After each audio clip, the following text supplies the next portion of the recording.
I was invited to one of the breakfasts, and I cannot remember who invited me. And when I got to know, I think, the people at Daybreak that morning, and heard the stories, then next year they called and they said we need a table captain. And so I'm guessing that had to be, I don't know, 10 years ago, 12 years ago, something like that. So it was just a friend invited me. I think that I saw the first time I went was a young man who had been adopted by, I guess his father, in either Seattle or Portland. And then the dad was transferred here. And when the dad was transferred here, he ended up being a woman and getting married, and he didn't want his son anymore that had been adopted. And so the son was kicked out into the streets at the age 14 or 15. And they told the stories, and the video ran, and he was sleeping he would find an empty garage to sleep in. He would sleep in a pile of leaves. It was cold. He would walk down the street and open a car door, wherever a car door would be open, and sleep in that car until the next morning someone would come out to go to work, and then they'd scream and then he'd run. And then, so you're hearing this story about how his life was just spiraling down. And then the lights came up, and there was a young man there in an Army uniform standing behind the mic, and he said, "That was me 4 or 5 years ago, and this is me today through Daybreak." And so it was a great story. I mean, they should have passed out Kleenex. That was the first one. Based upon that, I would share that story with people who I know, friends, co-workers, and then bring them to the next breakfast. I spent 3 years in the military, and I had about 100 people working for me on a ship. And there was a lot of guys who had come from broken homes. There were some where John said, "I'm going to put you in jail, or you can join the military." So there was a little bit of a connection there, but just to see how his life had turned around, I think is what happened. I think with all the interviewees, just the theme of hope, that somebody, someplace, somewhere, something is doing something good for them and giving them hope, and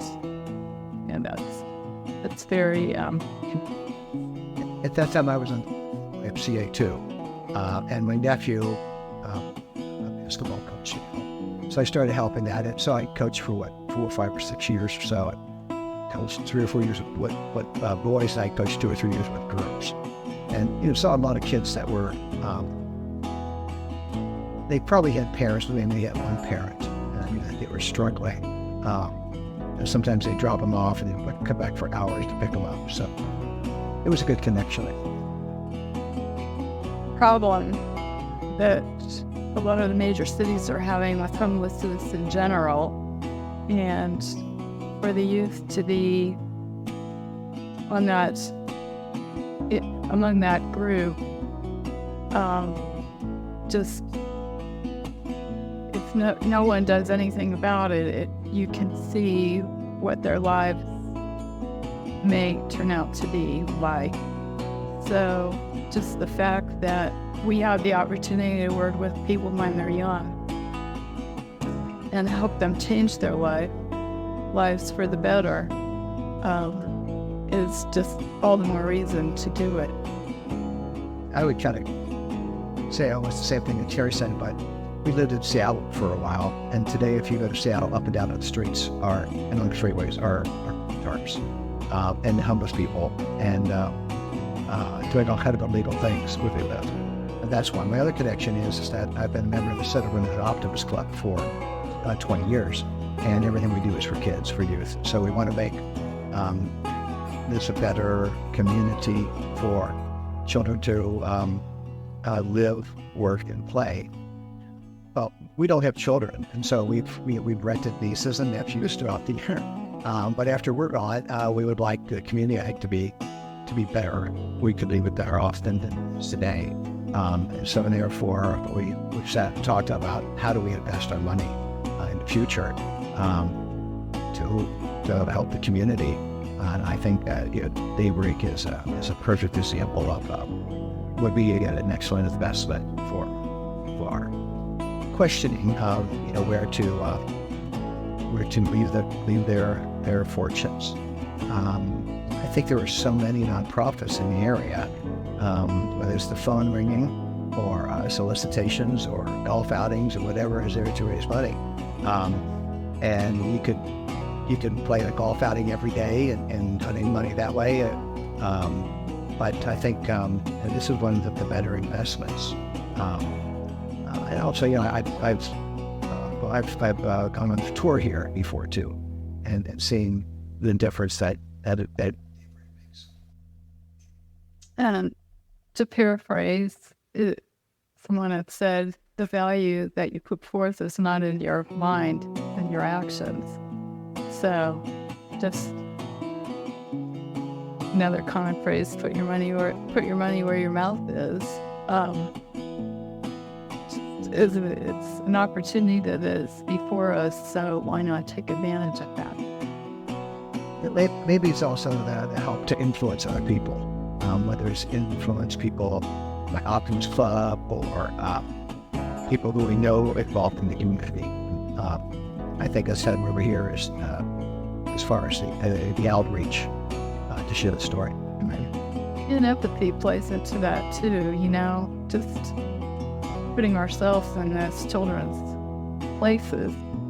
We were lucky enough to have wonderful families, wonderful supportive parents who nurtured us the whole time they were alive. And to see somebody that doesn't have that opportunity is sad, and makes me wish for them that they could. So that's another, I guess, ingredient into our thinking. I like the opportunity when you have breakfast or the lunches, and I asked someone, would you like to come with me to the Daybreak breakfast? So once I get them here to a breakfast or a lunch, I've got the hook on them. And I tell them right up front, this is a free breakfast, just come and listen and understand what's going on. I told them, we pass out envelopes, we're not required to make a donation, but everybody who comes understands how Daybreak does. And there's not many people that will take the envelope and never fill it out. So that's the fun part. I would definitely say Daybreak is the gem of the Gem City. I'm sure there are communities all across our country that could be doing what you're doing, but probably don't have anything to address the issues of youth homelessness at all. So the fact that we have it is such a blessing, and the people who work here give their all. So it truly is a gem of the gem.